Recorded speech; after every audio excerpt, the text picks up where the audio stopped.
Top party leaders urge greater efforts to eliminate corruption at all levels.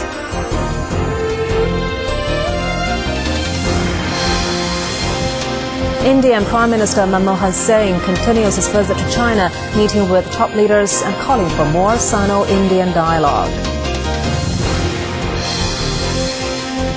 The visiting U.S. commander of the Pacific Fleet reiterates U.S. support for the One China policy and calls for cross-strait stability.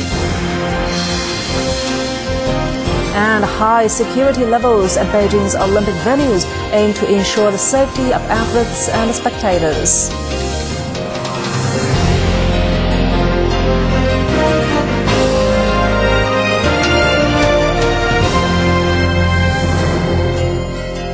Hello and welcome to China Today, 30 minutes of news and features from around the country. I'm Zhang Ling.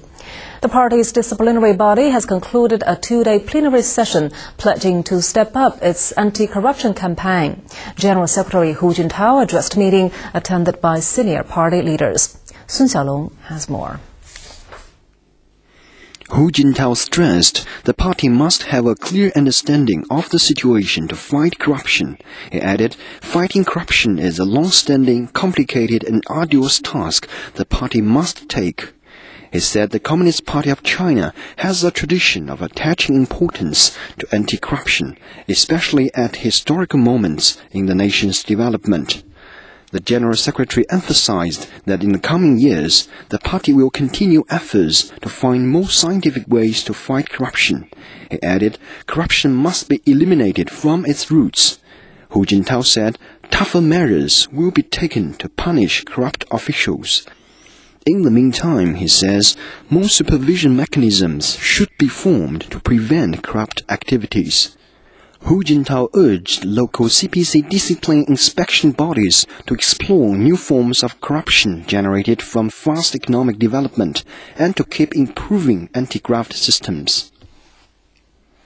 Figures from the disciplinary body of the CPC show more than 31,000 commercial bribery cases were dealt with last year. The amount of money involved was over 7 billion yuan.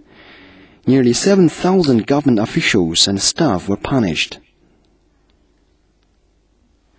6 fields were the main targets of last year's anti-corruption campaign.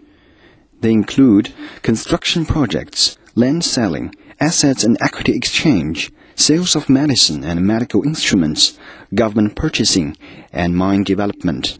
Sun Xiaolong, CCTV. President Hu Jintao and the top legislator Wu Bangguo have met separately with visiting Indian Prime Minister Manmohan Singh. Both leaders say Singh's three-day visit, which ends on Tuesday, has achieved positive results. Ren Ting has the details. President Hu Jintao described Singh's visit to China as successful and fruitful. The Indian Prime Minister signed a series of cooperation documents, including one listing the two nations' shared vision for the 21st century and the tasks to be completed. Singh said the goal of his visit was to increase cooperation and strengthen friendship with China. He said China and India are the two fastest developing economies in the world, and the two countries' strong economic growth will contribute to the development of Asia and the world. Both leaders called for increased cooperation in economy, energy, technology, security and investment. They said the two nations should try to solve sensitive issues through dialogue and negotiation so as to ensure the steady and healthy development of bilateral ties. During a meeting with the Indian Prime Minister, top legislator Wu Bangguo said China's National People's Congress attaches great importance to cooperation with its Indian counterpart. He said the two sides now have a regular exchange mechanism, marking a new phase in cooperation. Wu Bangguo and Singh said they hope for more exchanges and deeper understanding between the two peoples. Ren Ting, CCTV. Indian Prime Minister Manmohan Singh has addressed the government think tank, the Chinese Academy of Social Sciences, on what he sees are the opportunities and the challenges for both countries. Singh called for broad-based dialogue between the two peoples. Mo Suzhi reports. Manmohan Singh admitted that India and China have different systems, but he said that should not affect their shared aspirations for a better future. The Indian Prime Minister elaborated on India's mission of inclusive growth, meaning a comprehensive and sustainable social progress, and he said the concept was similar to China's governing mission of harmonious growth. Singh noted that India and China are bound together by economic interdependence and are part of a multipolarized world.